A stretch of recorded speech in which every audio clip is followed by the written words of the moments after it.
All right, everybody, today we're gonna be reviewing a product that several of our riders have been trying out for the last several months, and that is the Hustle Labs REMtech magnetic pedal.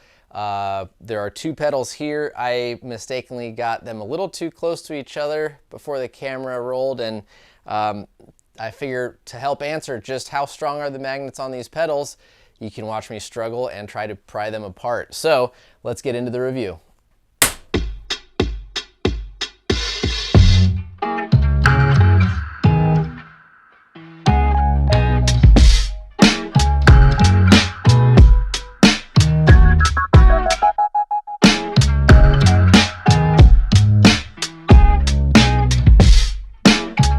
All right, folks, so the struggle is over. I was able to peel these two pedals apart. A little word of warning to you guys, these pedals will bite. They have got a very strong attraction force, and more than one of us have gotten our fingers crushed in there. We've had them nearly try to jump out of our hand and attach itself to a car that we were walking by or a bumper. I realize it's a little bit of probably a unique application for us, right? As a consumer, you're probably gonna mount it on one bike and it will live there. But for people who've been swapping them between lots of bikes and different people, when you just kind of, hook a couple of pedals in your fingers and wanna walk between one bike to another or go set it on a bumper, and you're used to a pedal just kind of hanging there by itself, when they want to jump and attach themselves to a bumper or each other, don't have your fingers in the way. It can be dangerous. So what makes these pedals jump at each other so much or to other pieces of metal? That is the rare earth magnets that are in these things. They've got 100 pounds of pull force. The rare earth metal is, of course, where Hustle gets the REMtech name in these pedals. They are powerful. The size and the amount of grip that they offer is really impressive. It also does result in a fairly heavy pedal, right? At 830 grams for the pedal, 926 grams for the pedals and plates. It's 400 grams more than a Shimano Saint, which is one of the burliest, clipless pedal options out on the market. So moving on from the weight, we'll get into some of the construction. This is built around a 430 stainless axle. The body is 6061 T6 alloy, and it ships with pins as well as a really cool little tool to remove or I guess install different pins. So you can run 15 pins per side of the pedal. However, Hustle recommends 9 is what they, I guess, have found to be their kind of optimal setup. Obviously, that's gonna be dependent on your personal preference and how much grip you want from the pins versus the contact of that magnet there. So also what comes in the package is the metal plate and the hardware that attaches that plate to your shoe. It is 4 millimeters thick, and there's also a 1 millimeter thick shim. So that way you can ensure that you've got the right amount of pedal protruding from that shoe, have it sit flush so that you get good contact with the pedal. That's how you're gonna get the best, contact and stiction onto that pedal there. So getting into the performance, our experiences on the pedal, it's tough because they're a small company. I know they've put a lot of time, effort, and energy into this.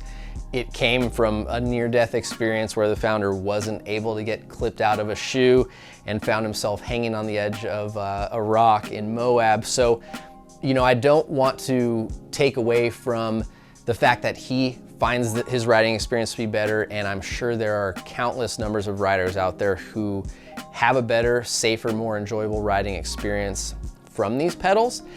For me, that was not the case. And if I really had to summarize it into the shortest way possible, it would be, the drawbacks of having to release yourself from a clipless pedal with the worst parts of having a flat pedal, which is you don't have the ability to pick up and unweight and lift that bike as effortlessly and easily as you could if you were clipped in. So to me, it was kind of a neither pedal. I didn't like that when I wanted to rely on my feet being attached to the pedal, I could lift the bike up, whether it was pre-jumping, climbing up a stair-steppy ledge and wanting to pick my feet up and get the bike over a downed log, bunny hopping, anything like that, I would find that my feet would break away from the magnet.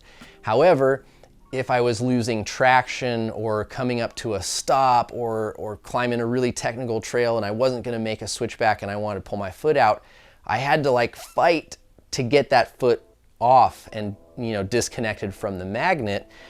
And again, I've ridden flats for a lot of years, but I would say the majority of my 25 years of riding bikes has been clipped in.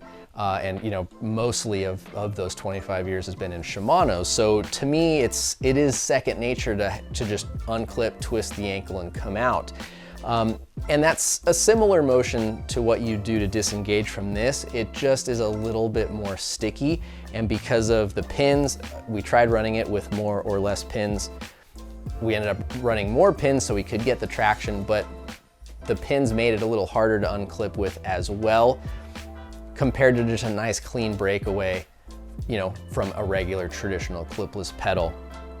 And I guess what I'm getting at there is I think that possibly riders coming from a flat pedal would be more happy with a transition to a magnetic pedal, because a lot of the ride characteristics, a lot of the ways that you need to approach and think about obstacles, picking the bike up, lifting it, is going to be similar to how you would ride a flat pedal, right? If you're familiar with that ice cream scooping analogy where you kind of take those feet and you bend them and scoop ice cream as you're coming up in the pedal stroke or lifting the bike up for a bunny hop, you still need to do that. The downside is that most clipless shoes have a much stiffer insole than a flat pedal shoe, so you lose a little bit of that feel, which then again is why we kind of kept going back up with the amount of pins we were running on the pedal. So again, there are probably people out there that really like these pedals and enjoy it, and I would imagine that those are probably people coming from flats, or maybe people that didn't love how clipless pedals ride. There are some really cool things about the pedals, namely that you can put the foot on anywhere and you can ride, right? If you're riding a clipless pedal, for example, let's grab these Shimano XTs, if you go to put your foot back in and you don't land right in there, there's not a lot of pins, there's not a lot of platform. You don't have a great spot to land that foot and keep riding. Whereas with this, and a flat, a pretty flat bottom of the shoe, you can put it on in this corner, that corner, wherever, right? If things are hectic, muddy, bouncing around, you can just get that foot back on like you would a flat pedal and you're on your way. Then again though, I found that the grip was so strong that it was hard to make micro adjustments, which could have been again because we have so many pins installed, but if I had less pins, I found myself coming out of the magnet even more often when I was relying on that lift up. So maybe you're sensing a theme here. It was a bit of a circle for us trying to really get in line and flowing with these pedals.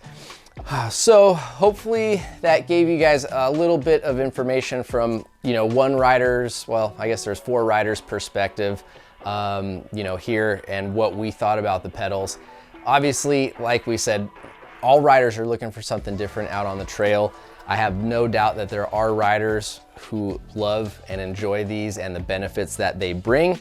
Unfortunately, for our crew, we just couldn't quite fall in love with them or get them to be what we were hoping they would. The good news is that Hustle does offer a guarantee. So if you want to buy the pedals and try them out, you do have a time window there to try these things out, put them on the trail, ride, see if you like them. And if you're not happy, you can get in touch with them and they will get you squared away. I think that's definitely something to take advantage of if you are curious or you do want to try them.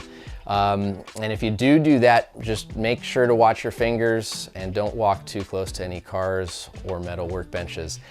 Thank you guys very much for watching the video. Please don't forget to subscribe to the channel. We'd love to see you back in the future. And let us know if you have a set, or if you've ridden any set of magnet pedals, or if these were something that you were interested in or possibly thinking about trying. We'd love to hear why and what you're looking at for a riding experience. Thanks guys, and we'll see you out on the trails.